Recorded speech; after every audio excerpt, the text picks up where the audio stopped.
Francamente, parece impossível. Se não é capaz de comer a sopa sem fazer barulho, de futuro chafurda em casa e não no restaurante. Isso era o que eu queria, mas a minha mulher diz que não consegue suportar o mastigar e o sorver e os outros barulhos próprios da refeição. A sua mulher não é capaz de suportar, mas uma pessoa que se senta ao pé de si no restaurante é obrigada a suportar. Obrigada, não, ninguém tem que se sentar ao pé de mim no restaurante. Mas se não houver outro lugar... Nessa altura...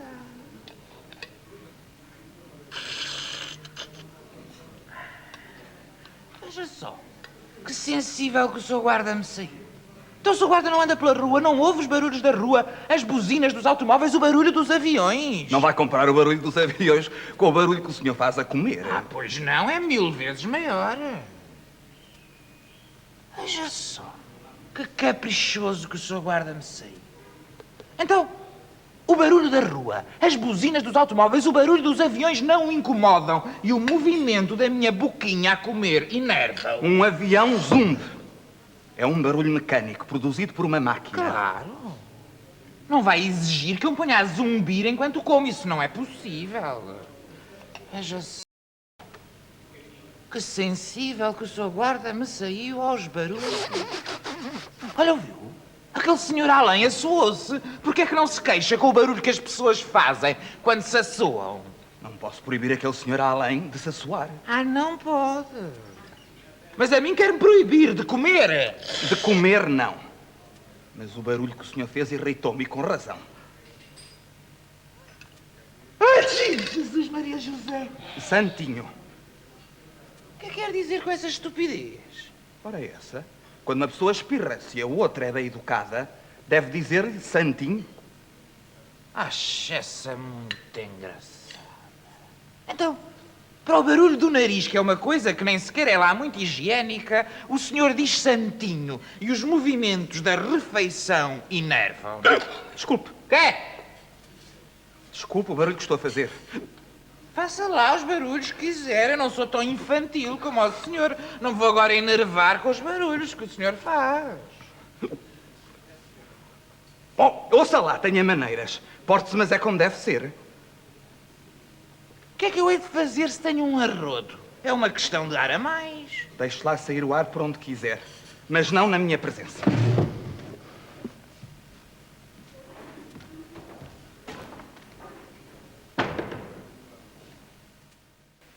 Construções Esperança Irmãos Contabilidade? Bom, aqui é o encadernador, Vaninger.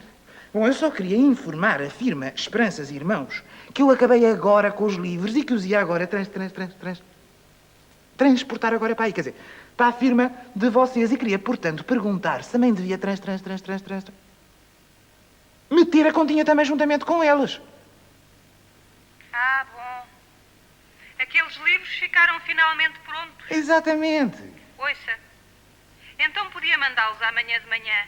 Amanhã de manhã, com certeza. Pois é, sabe. Melhor é telefonar-me outra vez amanhã. Estamos agora a fechar. Com certeza. Com certeza. Faz favor de desculpar.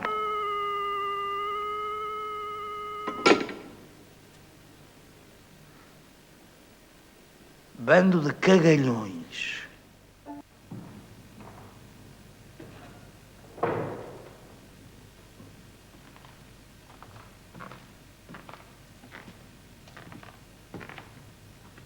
Porquê é que os teatros estão vazios? Pura e simplesmente porque o público não vem cá. De quem é a culpa? Única e simplesmente do Estado. Se cada um de nós se visse obrigado a ir ao teatro, as coisas mudavam completamente de figura. Porquê que não se institui o teatro obrigatório? Porquê que se instituiu a escola obrigatória? Porque nenhuma criança iria à escola se a tal não fosse obrigada. É claro que será um pouco mais difícil impor o teatro obrigatório, mas não é verdade? Com boa vontade, sentido do dever, tudo se consegue. E não é o teatro uma escola, então. O teatro obrigatório poderia começar, ao nível das crianças, com um repertório que apenas incluísse contos, como, por exemplo, O Lobo e as Sete Brancas de Neve. O rapto das Sabinas. Tomemos o exemplo de uma grande cidade. Haverá 100 escolas com 1000 crianças cada, o que faz 100.000 crianças. Estas 100.000 crianças irão de manhã à escola, à tarde ao teatro obrigatório. Preço de entrada por pessoa criança, 5.000 reis. As expensas do Estado, é claro, o que faz 100 teatros com 1000 lugares sentados, 5 contos de reis por teatro, o que dá 500 contos de reis por dia para 100 teatros para a cidade. A quantidade de atores que não arranjava trabalho. Hã? Se instituísse, descentralizado, em todas as sedes de conselho, o teatro obrigatório, modificava-se por completo a nossa vida económica, porque não é bem a mesma coisa uma pessoa perguntar-se: vou ou não vou esta noite ao teatro, ou saber que tem de ir ao teatro. O teatro obrigatório levaria o cidadão em causa a renunciar voluntariamente a todas as outras estúpidas distrações, à malha, ao chinquilho, ao futebol, às cartas, à discussão política na taberna, ao encontro amoroso, todos esses jogos de sociedade que nos tiram e devoram o tempo inteiro, sabendo que tem de ir ao teatro. O cidadão já não será forçado a optar por este ou por aquele espetáculo, nem saber se vai esta noite ver o Tristão ou outra coisa qualquer, não. Ele assim é obrigado a ir. Causa-lhe o teatro, horror ou não, 365 vezes por ano ao teatro. Mas ir à escola também causa horror ao menino da escola. E, no entanto, ele lá vai, porque a escola é obrigatória. Obrigatório. A imposição. Só pela imposição é que se consegue obrigar o nosso público a vir ao teatro. Tentou-se, durante dezenas de anos, convencê-lo com boas palavras. Estás a ver o resultado? Truques publicitários para atrair as massas, como, por exemplo, a sala está aquecida, pode-se fumar no foyer durante o intervalo, os estudantes e os militares do general ou de segunda classe pagam meio bilhete. Nenhuma destas astúcias conseguiu encher os teatros, como se está a ver. E tudo o que num teatro se gasta com reclamos passará a ser economizado, uma vez que o teatro seja obrigatório. Porventura, será necessário pagar à publicidade para enviar os meninos à escola obrigatória? Assim, como também deixará de haver problema com o preço dos bilhetes, que deixará de depender da condição social e passará a depender, sim, das fraquezas ou da invalidez do público.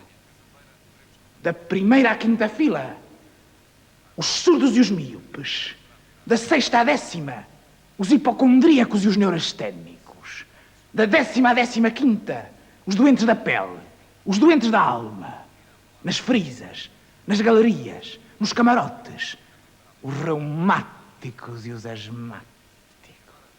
Tomemos o exemplo de uma grande cidade, à exceção dos recém-nascidos, das crianças com menos de 8 anos, dos velhos, dos entrevados. Haverá 2 milhões, 1 milhão de pessoas submetidas ao teatro obrigatório, que é um número bastante superior ao que o teatro livre nos fornece. Ensinou-nos a experiência, que não é aconselhável que os bombeiros sejam voluntários. Por isso até se discutiu há pouco tempo a criação de um serviço nacional de bombeiros. Ora, por que razão? Aquilo que se aplica aos bombeiros se não há de aplicar ao teatro. Existe uma íntima relação entre bombeiros e teatro.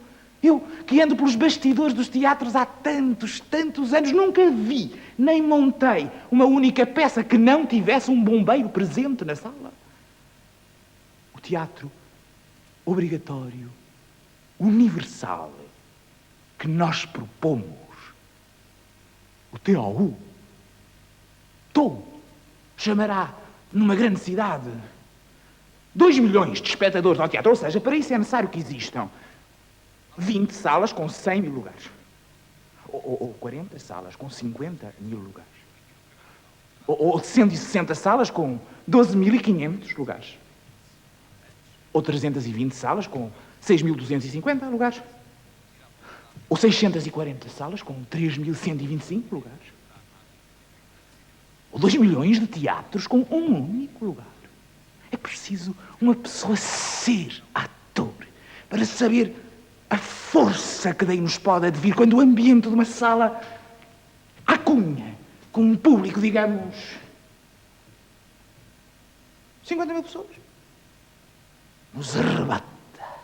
Aqui tendes a única maneira que existe de auxiliar o teatro que anda, como se sabe, pelas ruas da amargura. Não se trata de distribuir borlas, não. Trata-se de impor o teatro obrigatório. Ora, quem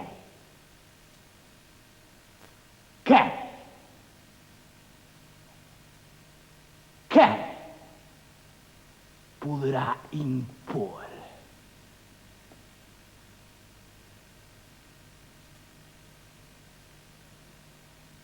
A não ser o Estado. Adieu la vie, adieu l'amour, adieu à toutes les femmes. C'est bien fini, et pour toujours, de cette guerre infâme. C'est à Craon, sur le plateau, ils ont laissé leur mot. Car ils sont tous condamnés, ce sont les sacrifiés. Oh, Papa, a guerra é uma coisa perigosa, não é? Claro, é a coisa mais perigosa que há. Por que é que andam sempre em guerra, se é assim tão perigoso? Sabe-se lá, dizem que enquanto há homens há guerras. Oh, Papa, quando um rei, um imperador, insulta um rei, um imperador de outro país, vai haver guerra, não é? Não é assim tão simples. Primeiro tem de perguntar ao ministro da guerra e ao conselho da guerra. E se o seu Conselho da Guerra quer a guerra, então há guerra?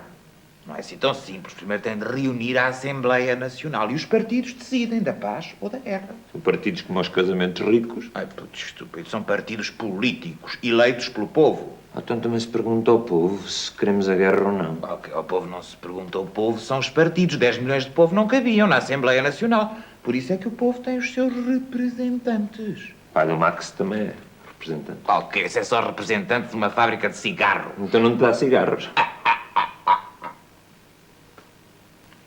Opa, não se pergunta aos soldados se querem a guerra.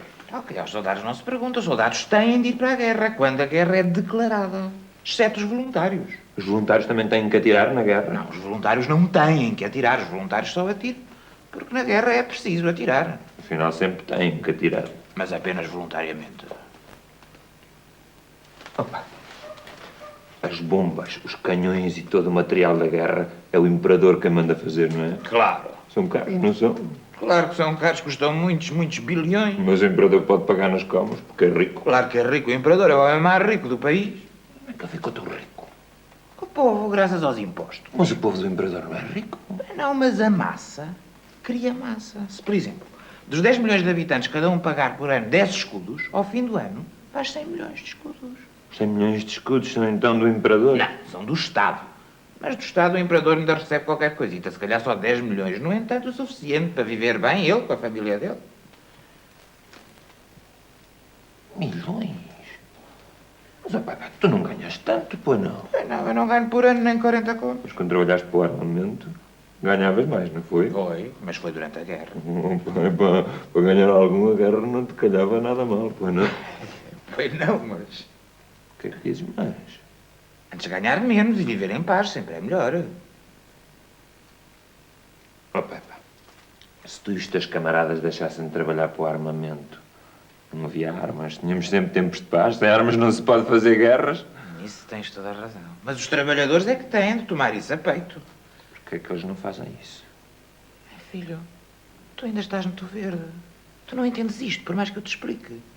Os trabalhadores são iludidos pelos capitalistas. O que é que quer dizer iludidos? Iludidos. Provocam artificialmente uma falta de emprego. Depois, passado algum tempo, quando essa falta de emprego chega ao topo, pronto, está a guerra à porta. E aos pais? Aos depois há outra vez procura de mão de obra. Os trabalhadores ficam outra vez todos contentes quando arranjarem trabalho. Muitos milhões de trabalhadores voltam a trabalhar nas fábricas e fazem peças para 5 milhões de máquinas de costura. Máquinas de costura? Mas, ó, Papa, para que é que eles precisam de máquinas de costura na guerra? Fazem crer aos trabalhadores que é para máquinas de costura. Na realidade, é para costureirinhas. E os trabalhadores acreditam nisso? Então e como é que os tubos gigantes dos canhões? Nesse caso, fazem crer aos trabalhadores que é para os telescópios do Observatório Astronómico. Oh. Não se pode contar tais aldrabices aos trabalhadores. Não, não se pode imaginar tal coisa, mas os canhões estão lá. Portanto, foram os trabalhadores que os fizeram. Tu também acreditaste nessa aldrabice? Não, eu topei logo que eram armas para a guerra. Então porquê é que não entraste em greve? Sozinho não se pode entrar em greve. Os trabalhadores do mundo inteiro é que têm de entrar em greve e deixar de fabricar armas. Então acaba-se de uma vez para sempre com essas desgraçadas guerras. E porquê é que eles não fazem isso? Ai, filho, as asneiras que tu dizes. Se naquela altura, depois do grande desemprego, eu não tivesse ido trabalhar para a fábrica do armamento, eu, a tua mãe e tu, tínhamos morrido de fome e os outros trabalhadores também. Mas foste? E apesar disso estás hoje quase a morrer de fome outra vez? Deixá-la, tão mal as coisas não vão decorrer. Mas se houver outra vez guerra, trabalhavas outra vez para o armamento? O que é que tu queres? Nos enganarem outra vez? Volta a acontecer-nos tudo como foi na última guerra. Isto assim é como tu me explicaste. Nunca haverá paz eterna. Não, por isso é que dizem, enquanto há homens, há guerras. Homens não, papá. Então tem que ser antes dizer, enquanto há trabalhadores, há guerra. Não, devia ser a dizer, enquanto há aldrabões, desses que aldravam os trabalhadores, então há guerras. Aldrabice. Que tem a culpa das guerras. Pois. E essa aldrabice chama-se capitalismo internacional. E não se pode exterminá-lo. Não, só com bombas atómicas davam cabo do mundo inteiro. Mas o ponto da questão é este, papá. Quem é que faz essas bombas atómicas? Evidentemente, são outra vez os trabalhadores. Mas se todos os trabalhadores do mundo inteiro se pusessem de acordo, então ainda havia guerras? Não. Nesse caso seria a paz eterna. Muito lá, papai. Eles nunca se põem de acordo. Nunca.